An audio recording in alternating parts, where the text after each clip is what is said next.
Hey, just a quick thank you for the Bookworm in Omaha for hosting this event with Scott Guild, author of Plastic, and shout out to everybody involved for allowing me to record this. Hope you enjoy it.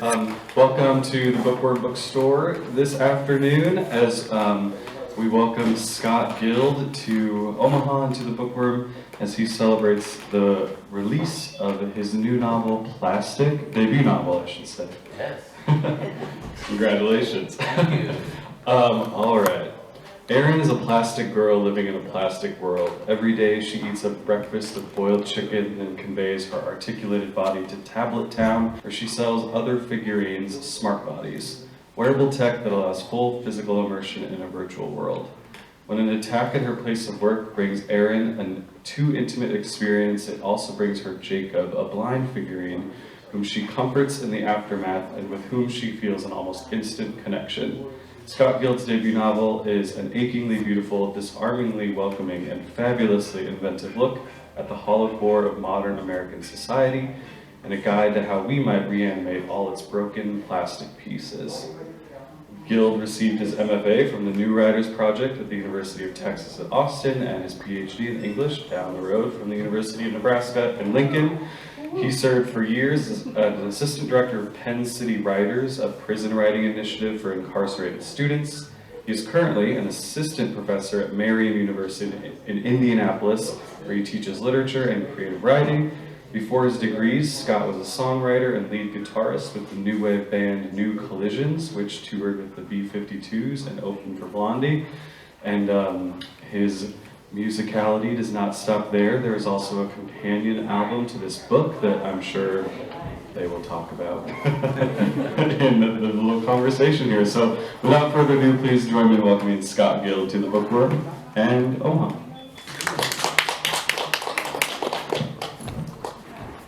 So how do you want to do this? Should we start out with the reading, or do you just want to dive right into the heavy discussion? How you feeling? What do you think? Okay, so I'm first going to say a little bit. You upset? Just Okay. a little bit. Oh, go for it. I'm excited. To introduce everybody to the dynamic of what is happening here. I've never done one of these conversations before. It's going to be so good. I appreciate the support.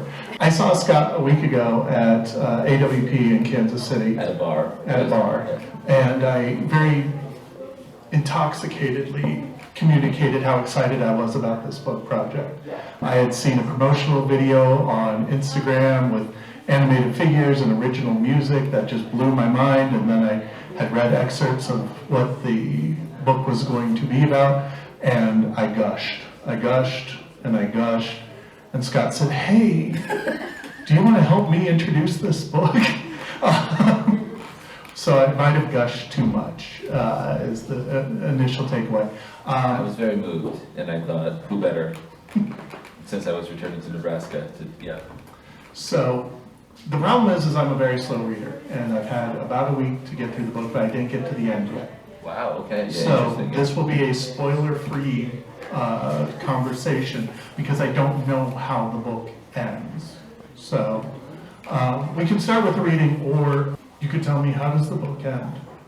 No, I'm kidding. Don't do that. Anyway. With a dance party. With a dance really party. happy dance party, Oh, I and thought so. everything works out for all the figurines. That's and, the tone that I got. There's pizza, and they listen to a lot of Shania Twain.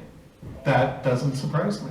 It's interesting. Some of you probably know nothing about the book, so you don't even understand the extent of the joke that I'm telling right now. But yeah, no, there's no Shania Twain in the dark plastic future in which this book is set. This is a dark world. Pizza parties would be amazing. But we'll get into food later. Do you want to read an excerpt from your book? I think I will read a little something. And I tried this out yesterday, and it was kind of fun. So we're going to see maybe if it'll work. Are you all up for a little crowd participation, as if this was like almost like a preschool level? And we have a how old is she now? She's 2. 2 years old. Oh, so we'll see if that works. Okay. So cute. Oh my gosh. I wish the camera could pick up the darling child. Okay. So the way my book is set up is the main character, Erin, is experiencing her life almost as if it's a TV show. She's sort of dissociated into, experiencing her life that way. So it's written, the camera is following her, and there's this kind of television feel to the whole book. She is in love with a television show called Nuclear Family, and I always pronounce nuclear. Am I pronouncing that? I always pronounce it wrong with too much U. I go nuclear. Rachel's always correcting me. Nuclear. I think you're You fine. think I'm fine, okay. I So, think people will know what you mean. Nuclear Family is this show that she loves to watch, and there are full episodes of it in the book. So I thought I'd go ahead and read one of these episodes. It's a sitcom with a laugh track, and what we tried out yesterday in Lincoln was having the audience provide the laugh track. So when I say the audience laughs or indicate audience laughter, then you all have to laugh, and you as well also have to laugh. And perhaps you can even just lean over and laugh in my face or something. But so would we be up for that? Are we up to try? Okay, we'll see how it goes. So this is the main character of the sitcom. His name is Max, and he is, like myself, in eighth grade, a queer adolescent, and he's in love with his best friend O. And the twist is his friend O is a gigantic waffle in the sitcom. And I think, Sean, did you bring the waffle in honor of my book, or did it just sort of happen that way? Only I know that. Only you know. You did show up with a waffle to a waffle reading, so you know. I'm familiar. A waffle to a waffle party. Yes. It was beautiful. And again, the camera can't see that there's a large waffle off screen right now, so just note that. Okay. We'll call it large waffle. Yeah. Well, it's a half eat. I think it looks like it was large to begin with. Depends who's holding it. I guess, yeah, very good point. Yeah, it's relative. So the best friend is a very large waffle. Okay. So, and it's written as if it's, it's written, the characters are on sets, the stage lights are described, so just picture yourself, we're going to a world of surreal sitcoms. This doesn't actually have that much to do with the main plot of my book, but I enjoy reading this part, so here we go. The episode opens on a sunny sitcom set, designed to look like a quaint backyard in the suburbs. The set is simple but tasteful. A picket fence surrounds the tiny beds of fake begonias. A fake forsythia blossoms beside the bird bath. In one corner is an old stone bench, and there a plastic team named Max sits below the set lights, a drawing pad spread open on his knees. He bends forward over the pad, his face weak with longing, sketching a sexy picture of his best friend, O. The laugh track chuckles at his drawing. O stands on the... Love it. Did you laugh? I was helping. You're more the hype man than the hype. Okay, I see. Okay, so O stands on the steps of a heart-shaped jacuzzi, his lips curved in a sultry smile, a skimpy towel around his waist, some maple syrup dripping from his squares. He is not a figurine, but a massive living waffle. His body a circle of toasted indents, his rubber eyes and nose each fitted into the squares of his grid. His arms, two bendy shoots of rubber, reach down to the knot of the towel, as if about to whisk it off him, revealing the region below his crispy rim. The pencil trembling in his hand, Max fails to notice when O himself strolls into the scene, appearing behind the long picket fence. The waffle, dressed in jeans and a t-shirt, ambles along on his rubber legs, his upper rim bobbing above the pickets. On the laugh track come titters of anticipation. Hey, what you watching? O asks as he steps into the yard. Max has only an instant to slap the drawing pad shut. He crosses his legs and grips the pad over the groin of his khakis. The laugh track roars. The Eiffel Tower, he says. The Eiffel Tower at dawn. Whoa, that must be hard, O says. You've got no idea, Max mumbles to more laughter. Can I look at it? O asks. No, I mean, not yet. It still needs lots of work. You sure? I'd love to see how it's coming. Max shifts uncomfortably on the bench. Maybe tomorrow. You artists, O says, rolling his eyes at his squares. Such perfectionists. So we'll stop the scene there. But then in the next scene, Max overhears his mother on the phone and hears that she might be divorcing his father. So the sitcom episode takes a slightly darker turn. So that night, Max is in his bedroom, in the set of his bedroom, feeling very worried about that, very freaked out because he's scared that his parents might get divorced. And he is just 12 or 13 years old, having a hard time processing that. So Max lies awake that night in the set of his bedroom. The set has an aquatic theme, the wallpaper covered with penguins and bow ties, the curtains with saxophone playing jellyfish, the bedspread with dolphins leaping from a tranquil sea. A plush squid sits grinning on a shelf above his desk, its rose-colored suckers dangling off the edge. Max swings down his legs and strides across the set, stopping at a wooden cross above the bureau. He looks at the camera and begins to narrate out loud. Well, at least I'm not alone right now, whatever Mom and Dad are about to do. I can always talk to Jesus. I wonder what he'll have to say. A tiny Christ is nailed above the bureau. The Savior hangs there in his crown of thorns, no taller than a water glass, his eyes closed, a mournful mouth inside his painted beard. Max reaches out and pokes his gaunt stomach. "Jesus," he calls. "Jesus, wake up. I need your help." Max jabs him again and the Christ figure stirs, his eyes snapping open. "What? What is it?" he says in a gruff elderly voice, decades older than his appearance. "Can't you see I'm napping?" The laugh track rumbles. "You're always napping, Jesus," Max replies. "For the last time, stop calling me Jesus. I'm not your real Lord and Savior, okay? You're 13 now, Max. I bet you're still asking for toys from the Santa at the mall." The laugh track erupts. This is just such pleasure for me. "Sorry, Morris," he says. "I keep forgetting." Don't sweat it, kid. I get that your spiritual needs aren't being met elsewhere. Anyway, I'm really worried about something. Can I tell you? Morris shrugs his stretched out shoulders, his palms straining against his nails. "I'm a captive audience," he says to his biggest laugh yet. The boy explains about his parents. By the time he finishes, he is wiping tears from his eyes. "I just wish I could help them," he says. "They weren't always this unhappy." Morris gives him a dubious look. "They weren't? Don't you remember? They'd have those weekend getaways. Dad would take Mom on dates. He'd go to a schmuggling club." Schmuggling is a sport I made up for the book where people roll around in the mud with buckets on their heads. Anyway, that's a whole other story. He'd go to a schmuggling club once a month. It's actually the same story.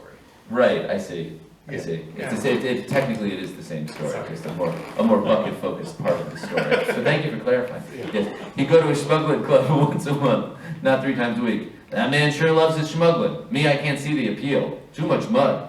"Mom and Dad, all they need is like a little boost to remember they like each other. Then they'll be fine." Kid," Morris says. "I'm not sure it works that way." "Why not? They got married, didn't they? They liked each other then." "Listen, Max, don't you want your parents to be happy?" "Sure, of course, just as long as they stay together." Morris sighs. "Why don't you take out my nails for a minute? I think I know how to explain this." The boy gets his pair of pliers, then prizes the nails from Morris's palms and feet. The little savior leaps down to the bureau, where he suddenly stands in a beam of spotlight, dressed in a boater hat and a seersucker suit. He reaches out a pierced hand. A glittery dance cane whizzes into his clasp. Strolling the bureau like a vaudeville stage, he sings to a maudlin piano. "It's awful sad when Mom and Dad are headed for divorce. They used to kiss, but their next tryst will be in family court. And you are just a kid who can't believe parents could pack up their bags and leave. It hurts at first, but one day you'll say, hey, there's perks for kids of well-off divorcees." The music turns jaunty on the soundtrack, the piano fast and playful, a ukulele strumming to the ragtime beat. The squid on the shelf bursts into life and bounds into the air, hooking an arm on the blade of the ceiling fan, spinning in gleeful circles. The tiny Christ tap dances with his cane as he sings the chorus. "I know that you like Christmas, well, how would you like to? I know that you like presents, 2 birthdays just for you, 2 bedrooms full of toys, 2 bank accounts to drain, 2 guilty..." And this is the part where we realize that my wife's camera has an automatic shut off after so many minutes of video. Carry on. Professional singers, much better. It's nothing like what you just heard. To clarify, you won't be listening to Plastic the Album on Spotify and dealing with any of what that was. We should be listening to Plastic, though, the album. We should. Because it is really good. Thank you. It's got very deep Kate Bush feelings. Oh, that's exactly, yep, Yeah. that's exactly what we're going for. So if you're a Much Kate deeper. Bush fan, give this a listen because it is a party. I have vinyl singles. Vinyl, we printed vinyl. That was very nice. Yes. I'm going to give you one for free. Others have to pay. That's nice. We'll have to get a record player.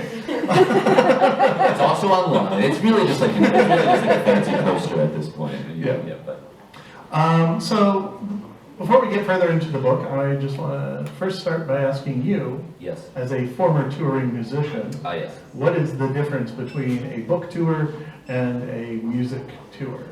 Oh, that's a wonderful question. Far less overhead. You can just, the only overhead is my own psychology, my own neurosis. Before there was a tour van filled with amps and guitars, and now there's just a 40-year-old man filled with anxieties. You know? I should have found that funny. I feel that so deeply. Yeah. That was great. Sorry about But I that. couldn't give the tour van Zoloft like I can the 40-year-old man. You know, so that also makes a very profound difference in the process. But no, and yeah, I was in the band. You were rumbling around the country, and you'd be loading things out. It wasn't bright during the day. It would be late at night. You know, you'd be going in, and so I love being on tour with my band. But now this is much more low key. You walk in and you're just in a sweater. You don't, you know, Yeah. you have to look decent, but not like cool, you know. It's me and not Blondie. Right, exactly, Right. right. This is the bigger thrill, yeah, for sure. Debbie Harry's got nothing on you. Oh, I appreciate that. That's very kind. So I read, and I think we've talked about this, but you've been working on this book for quite a while. You've been carrying pieces of it Right. for about a decade. Yeah. Yeah. How do you keep the writing process alive through 10 years of carrying a story like this? That's a really great question too, and I think, yeah, it took a very long time to write the book, but there was always like a sense of like shorter term deadline. So when I was working on it for my master's, I would have a sense of like, oh my gosh, I'm taking too long to get it to my thesis advisor, and then here comes the deadline for the thesis, and then when I had it at the University of Nebraska, there were deadlines with that, and then I would get it to my agent. So I always just felt, it was like 10 years of feeling like, why don't I have enough time? Which is a ridiculous thing to say when you take 10 years, but it was always like, I was working with another, usually an individual, like my agent or an editor, feeling like, oh, if I only had a few more months, this is so rushed and hurried. But then when you put all those discrete chunks of time together, yeah, it's a full decade. And yeah, or 2023 was when I started doing the initial drafts. And I wrote the first draft of it in the course of like 8 weeks over the summer before I started my MFA, and I thought, wow, this book is going to be done in no time. Look at that first draft. It just flew out of me, but then the problem was the first draft was terrible. And that created more time. Often that is the case. Yeah, especially when you're writing it that fast and, you know, Yeah. you don't know what you're doing. Because Because you've been in a rock band for the last 7 years and you think, I can be a novelist. I'm sure This there's seems nothing to it. easily Yeah. doable. Yeah, of course. Just as long as there's enough pages, there'll be a novel. How do you feel about the coincidence of Plastic coming out the same year as Barbie? That was really a remarkable thing because the book hadn't been about plastic figurines from the start, but it had been since about 2018. And that had been the big thing where it's like, oh, now it had just been this sort of dark speculative novel before that, but it was really exciting to be like, oh, if I take this dark speculative novel and put in plastic figurines, it becomes zany and upsetting in a more kind of, you know, odd way. It just felt like its own thing rather than like a generic sci-fi novel at that point. But I did have this worry, it's like, is anyone going to be able to understand what I'm going for with the plastic figurines? This is so like kind of out there. People would be like, plastic figurines, I don't want anything to do with this. And then literally I think I turned in the final drafts to my editor in like mid-July of last year, like right at the Barbenheimer moment when it's like, we as a culture want plastic figurines and apocalypse, which are like the two things that are going on in the book. Right, it's like plastic figurines dealing with apocalyptic vibes, and it's like, I guess this was mainstream all along. I guess, you know. And that's why I'm a millionaire now. I've been selling thousands, you know, as you can see, you know, everyone, everything is. Greta Gerwig is waiting outside to film it, and no, but it was a wonderful. It was a really exciting moment of feeling like this is going to be accessible to people rather than just like alienating to people because we're all used to figurine narrative now. We're into that, even though in Barbie they aren't. They're like sort of like inflected plastic a little bit, but my characters move real stiff. You know, maybe that accounts for the sales difference between my book and the Barbie movie. Is they're actually like you hear about the hinges and so forth. Yeah, I think that was one of the things that I really liked about the first 2/3 of the book that I've read so far. Right. Is yeah, no, the last third is awful. I'm so glad you. Yeah, I doubt you would have even come. just didn't know how to close it. No, It's a great ending. It is a great. I could already tell. How can you don't actually? Because I'm also a fiction writer. Oh, so you're inventing a fiction know about the the movies. fiction. Yeah. Oh, I see. Yeah, I know. I thought you were saying you were inventing a story about the end of the book to say. Pretty much. Right. Yeah. Yeah, absolutely. One of the things that I love though is, I think, the use of the figurines, the use of the dolls, gives it a very strong feeling of the uncanny throughout, right? Where it's the things they're experiencing are traumas not far from our own world. You deal with like mass violence, you deal with like ecological threat. There's a bunch of things on people's mind, and also their means of coping with those threats to their existence. But they're all figurines. Right. So there's this sense of slight distance and slight safeness where I think it actually enables you to see the reflection a little closer, right, to our world from this post-apocalyptic thing, which I found fascinating. I'm questioning, I actually I've been working on this question all week because You're a wonderful person. Yeah, you care. That's so nice. Yeah, so People do roll into these moderate things like, so, plastic figurines, huh? What was that? Why was that? Well, okay, so here's what I wrote. But as the book goes on, it seems that you were wrestling with ideas of perception, grief, and coping with the insurmountable. I won't ask you, what is reality? But I am curious how you think about your use of the uncanny in the book, or that nearness, closeness, but at a distance. How do you approach that idea now? I think, what you're talking about makes me think a lot about the experience of the book, and before the uncanny was mixed in there, I felt at a distance from the material, because I felt like I was dealing with more kind of just like sci-fi tropes, like here are these people in this dark future with eco-terrorism and ecological threats and the virtual reality that's alienating them from real relationship, all stuff that I'd kind of seen before. And then when the figurines came in and it got a bit uncanny, I felt much more intimate with it. And I think it has something to do with the way particularity works in fiction, that like once something gets more specific, you can feel more intimate with it as a writer or something like that. But I know at the reading level, it must be, yeah, you could have a, oh, hi, yeah, I like your face, oh my gosh.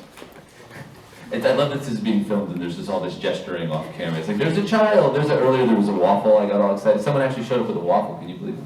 Anyway, whatever. Right. Yeah, so a man just ducked out from behind the cart and then went back. It's all happening around me. Okay. So I have to stay unfocused though, because again, all of this is off camera. So yeah, I feel like, and I'm interested to actually hear from you.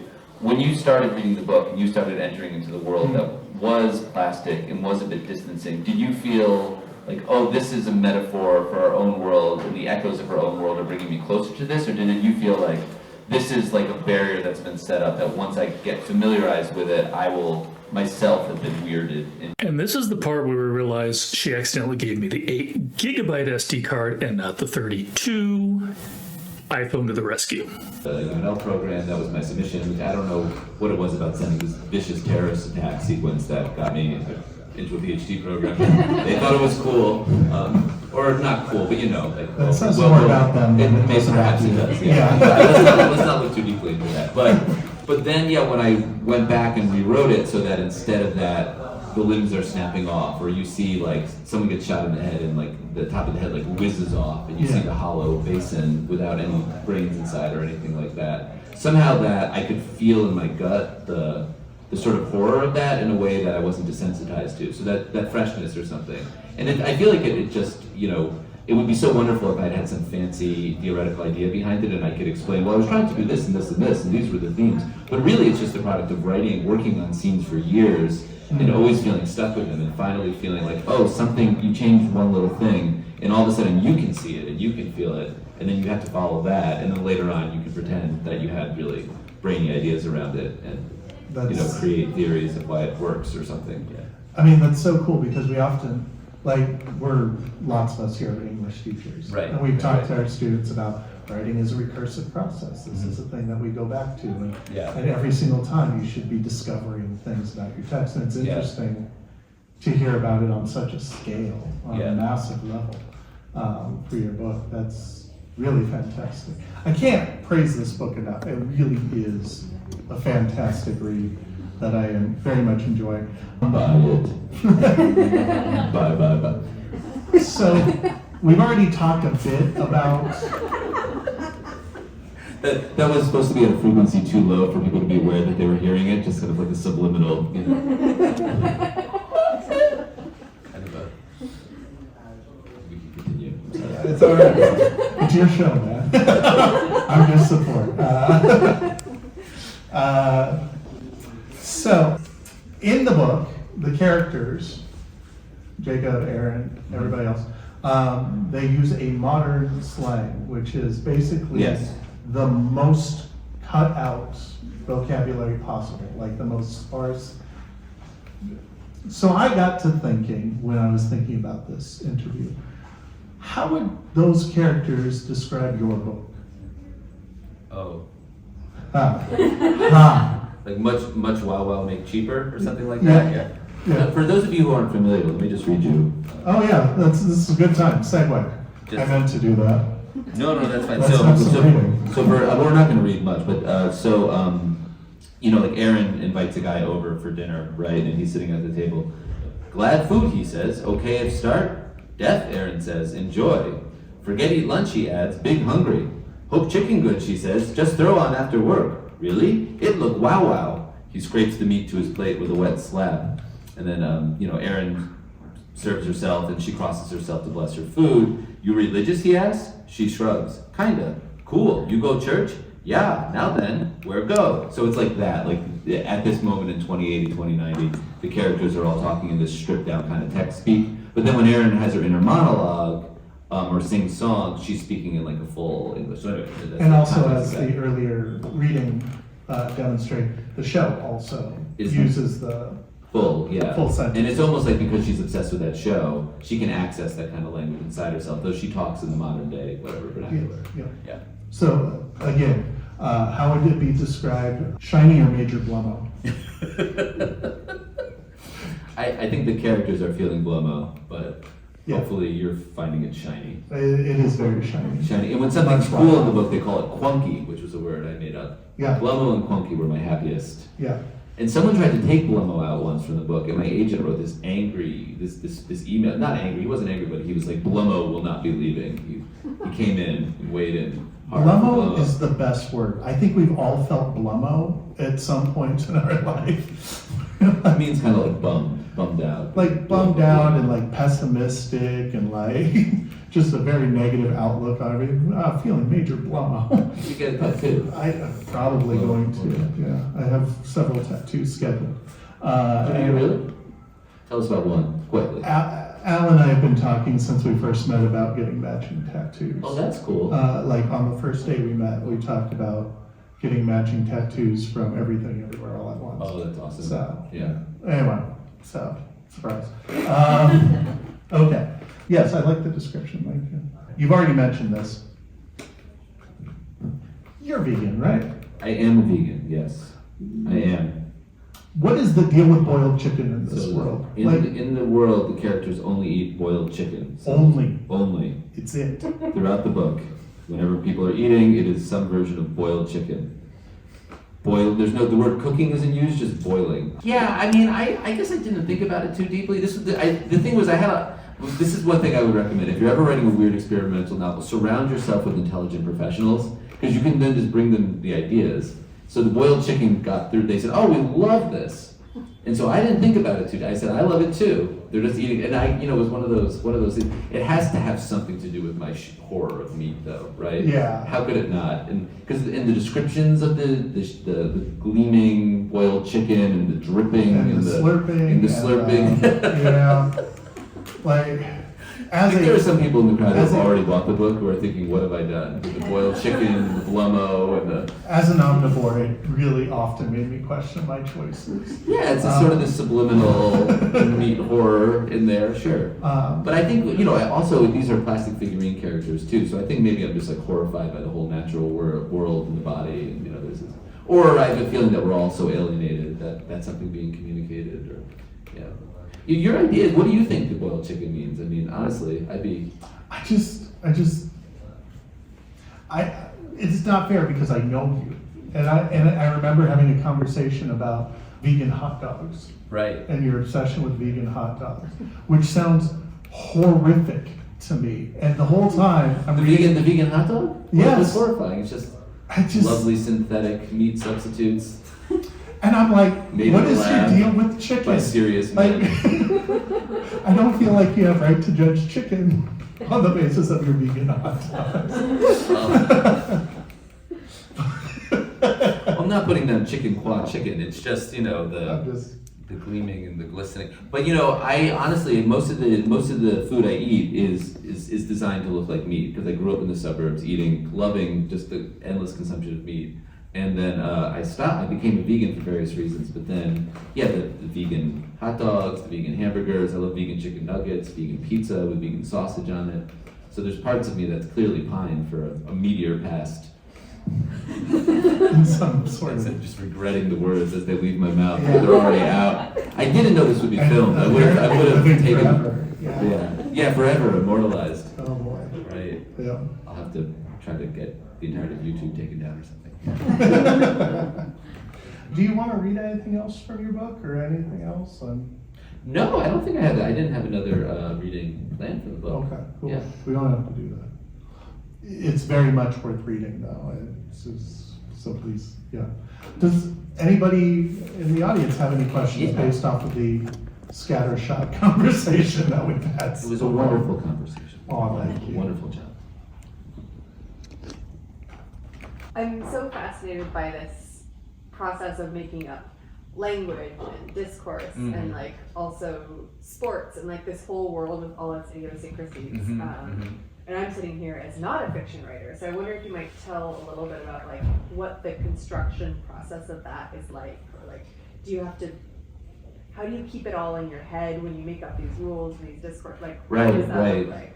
I will say when you invent a sport like schmugglin, and then you send it to like a professional editor in New York, they do respond to you. We don't need like 3 pages of rules that you give in the text of the novel. The level of interest for the general reader is not going to be there. So it goes down to a few evocative passages of people like crawling around with a bucket on their head, and they're comfortable with the reader making up their own kind of. But I mean, I could, if anyone ever wanted to play schmugglin, we could do it with great specificity, You really do have it all. Yeah, schmugglin is, I think it might like hurt our knee. We would need the proper padding. Oh, I'm not playing. We're gonna just run out to the field. I've read the book. You read the book? Most of the book. Yeah. Yeah. So it didn't appeal to you? It's Really, the not- only one on the hands and knees is the schmuggler. The schmuggler has it worse. Yes. Max's father is, you have to it's almost like a little bit of like a sadism to be the schmuggler. Yeah. Yeah. You're asking for punishment. You are, because you just have to, the ball has to land in the bucket on your head and you have to be on all fours at all times. And it's, so that's a great question. How does one come up with something so brilliant as this? From whence comes the schmuggler? So That's the question. I think I love that question. I love this whole conversation because it's I guess so much of the book coming together was very process based, where it's like it always felt like kind of a dream to me, the working on a novel. And for many years the book was like a dream that was resisting me and I couldn't get inside. And I knew there was like a book there, and then suddenly something happened. Maybe it was like 2 years after jumping on. Maybe the world got dark enough or something that some sort of like thing went off in my head where I was like, screw it, like schmuggle it, let's go. But I And President Wafflin. President Wafflin is kind of a Trumpy. Is a very Trumpy. As Trumpy as a waffle. The waffles are very conservative in the world, and O is, alienated from his family. Anyway, so It's a whole thing. It's a whole thing, yeah, for sure. But I think the process of like feeling like you get into the dream of the novel, and then there's like, oh, they're gonna play a sport in the novel. Oh, okay, they're playing soccer, and you're like, like everything else surrounding it is so zany. So then you're always like, okay, let's invent one more thing. And then you look up and indeed 10 years have passed, but you're kind of. But I mean, that's the joy and the fun is like you get so lost inside of it and it all feels so real that you kind of like, you're always writing about plastic figurines, but you forget to yourself that there's anything odd about that either. Or like one of the main things in the book is people get this thing called Brad Pitt disease where like their skin turns to ash. You can laugh. I mean, it's not like a serious, real. Actually, my aunt wrote to me. She's like, I looked up, and I guess Brad Pitt actually does have some sort of like serious disease. So I had not known. Oh man. It's in connection, but so I felt badly. He's gonna come for you. Yeah, he could probably successfully sue me. Let's be honest. With his amount of money, he could sue me in any way he wants. So please buy the book quickly. Please buy the book to fund my For the legal fees. my Brad Pitt legal fees. So they have this disease. I forget where I was going with that. Invented things. Oh yeah, so you come up with that because just giving a figurine like cancer, which was the initial version of it, didn't have the same kind of like impact to it. So. But again, I think those inventions also help with maintaining that level of difference, right? Mm-hmm. Like when you encounter the description of Brad Pitt disease, it's brutal enough, it's slow enough and sad enough that you read. It's like, oh, well, that would be cancer in our world. That, Right. Even though the description's very different. And again, it's that sort of uncanny level where you get sort of, haha, Brad Pitt disease, that's funny. And then you keep thinking about it, you're like, wow, this is really sad. This is really heavy. Yeah. Yeah. Any other questions? Oh yeah, please. So this book seems very creative, which makes me really excited. Oh, thank you. But also curious, you said you've been working on it for a long time. When you first started writing bits for it, what was different? And like, you kind of touched on it, but how did this all start back 10 years ago? What was it like in comparison to now?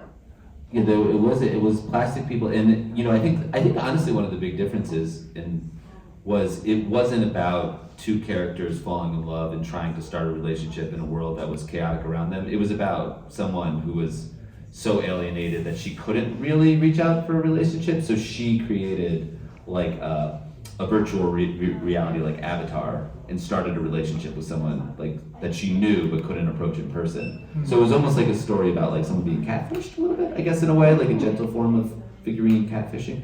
And I mean, that was the version of the book for a very, very long time. And I think that was also one of the things that was holding the book back a little bit, because the main character never could have a full emotional vulnerability to the situation. And there wasn't the possibility that her life was going to turn out a whole lot better because of the relationship, because it was all based in lies and things like that. So it was actually after the book sold and I started working with this editor who touched on that point that I said, oh gosh, what if this was like actually just like a real like love story? And so I took out a lot of that tricking and stuff like that, and the book shifted a lot. So there was a sort of big like emotional shift, I guess, in the book. But I mean, over 10 years, the other answer to your question is like just about everything changed, like really just about everything. Like what sparked, I guess, what was the original spark of idea that even started the novel, like the first thing? Yeah. Did you touch on that and I missed it? I'm sorry. No, I didn't. I was living in Boston at the time, and it was actually right around the time of the Boston Marathon bombings. And so I was living there, and this was right around, that happened, and the people who had committed the bombing lived like maybe 2 or 3 blocks from where I was. And so the whole city kind of shut down. I don't know if anyone remembers what this is. Yeah, the whole city kind of shut down for a few days. You weren't even really allowed to like leave your house, or you weren't supposed to. And camera crews were everywhere, and tanks were rumbling through the streets, and it was like, I can remember there being this moment of feeling like I had known there was this like darkness and chaos in the world around me, and obviously I'd been like a freshman in college for like 9/11 and so forth, but it was so intimately close that something about that, I think, brought the desire to write about like a darker speculative world where some of these things were a little further along. But I mean, anyone, like the people in my master's program that I brought that version to, and it wasn't called Plastic back then, it was called Dead Limbs, so you can imagine how different that must have been. They're all amazed to hear that it's like a comedy now, because it would be like, okay, let's workshop Scott's book. It's like lovely sentences, like a little sad though, don't you think? And I would always be like kind of like joking and be like, ha, they're like, yeah, your book is not. There's like, it's like you have this feeling with writers sometimes, right, where you meet them and it feels like major portions of their personality are missing from their writing, and you're like, I wish that I could find. So anyway, yeah, so it did feel like over the years something missing came in that way too, humor. See, where I go the other way, and I meet writers and then I read their fiction, I'm like, oh, this is what you're like. Oh, interesting. Or you're like, I wish it had less of you. There's too much of you. There's a lot of apocalypse happening. I need you to calm down. No, but that is interesting too, when you meet a writer, they seem like very happy and like everything's, and then you read their work and it's like all, torturing raccoons or something. Fiction. Yeah, exactly. Yeah, absolutely. And that's most of what you read in graduate programs, raccoon torture, things like that. Absolutely. Any other questions? Or? Yeah. Before we move on to book 2, Schmuggling Rules and Regulations. Sorry. No, that's fine. Two questions, one semi-serious, one just for fun. Oh, I and you can answer them in any order you want. Okay. 1, what is a day in the life of Scott Guild? And 2, to appeal to the male demographic, do they have Kung Fu grip? Wait. Does who have Kung Fu? Do I have Kung The Fu? plastic, The figurine. the Oh, figurines? I'm not even familiar with what is Kung Fu grip? It's a G.I. Joe it's a thing. G.I. Joe where thing. They could like Oh, grip swords and I need to stuff. call my editor and get a new version going. This is terrible. No, I didn't give them settings. But they have That's a good- articulated such a- I'm figures, so so screwed. I'm so upset I'm sure now. they could grip somebody. This is why I shouldn't talk about the book with anyone, because I'm gonna want to go back in now. If they had little It's too late. settings, you don't like. There's nothing I can do about this. It's over. You just write another book. Yeah. I can't write another plastic Even- figurine book. They'd kill me. I showed up. Even more They wouldn't kill me. plastic. They would just not publish it. My agent might be like, oh boy, like, one more time. But okay, Kung Fu grip. No, I'm afraid not, and I'm so sorry, and I'm sorry in a more global way as well for myself and for the readership. But so the years working on this book were very much like you wake, like, try to, like, 5-6 days a week, wake up in the morning, have coffee, like, be, like, decent to my significant other. My wife is the brilliant author Rachel Cochran, who wrote a book called The Gulf over the summer that came out from HarperCollins. It's wonderful. Everyone should check that out. It probably is even here, I would imagine. It was at Fancy and Finch yesterday. Anyway, and then, yeah, I would try to work to about 5:30 every day. So Rachel is someone who can wake up at like 6:30, 7 a.m. And in 90 minutes do what it takes me about 7.5 hours to do. So I would sit there, rewriting sentences, coming up with the rules for schmuggling. Somewhere in there I would need a nap, a large chunk of vegan meat substitute at a key moment, maybe a little additional caffeine. But yeah, a lot of long work. One of the nice things about meeting Rachel was I got a little less isolated than I had been during my master's. At that point, I would clock in and out when I worked, and I would keep track of my hours. And if I reached certain time thresholds, I would give myself a star. And then at the end of the week, I'd count up my stars, and I'd have my weekly stars. And then if I reached monthly goals with the stars, there would be star multipliers. So I was close to institutionalized. And but when I met Rachel, I said maybe I can just work 6 to 7 hours every day, and I don't need the star system to undergird this labor. So. Do you miss the star system? Oh, yeah, I do. No, the star system at the time was exciting and a thrilling thing, obviously. I was. But ultimately did seem like a strong symptom of depression. Yeah, in the bigger scheme of things.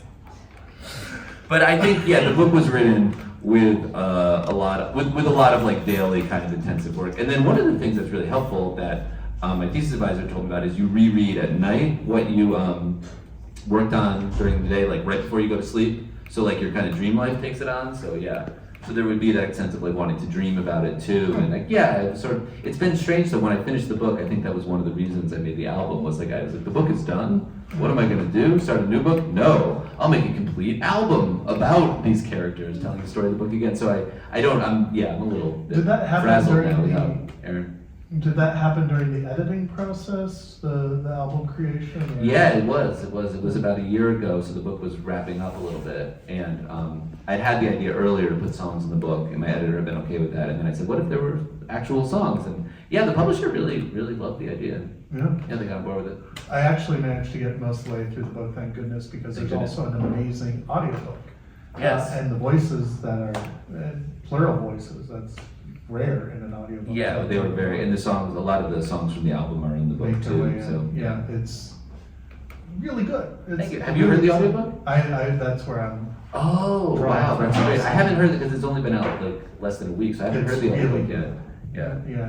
The audiobook was directed by my second cousin, Lisa Watstein, and I had not known this.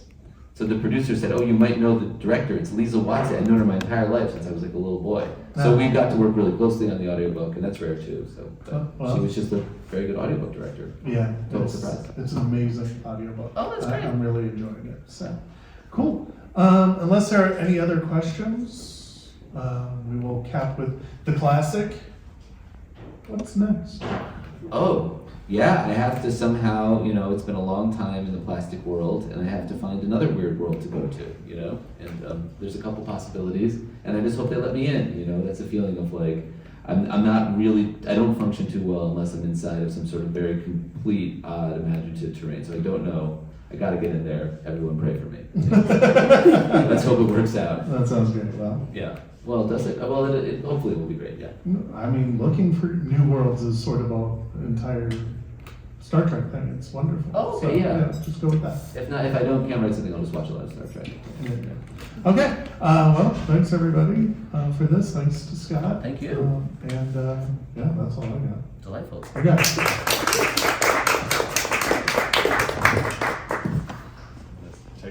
That's okay. You guys can. All right. Well, thank you so much for coming and again supporting our event with Scott Guild. We do have books available for sale. They are behind the counter, so if you're interested in a copy, you can get it there and then bring it back to be signed.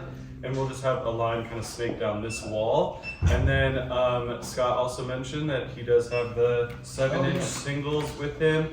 The sales of that he's handling, so they don't know about that at the counter, so don't confuse them. But yeah, thanks so much for being here. Let's thanks Jason and Scott one more time. Beautiful, beautiful, yeah.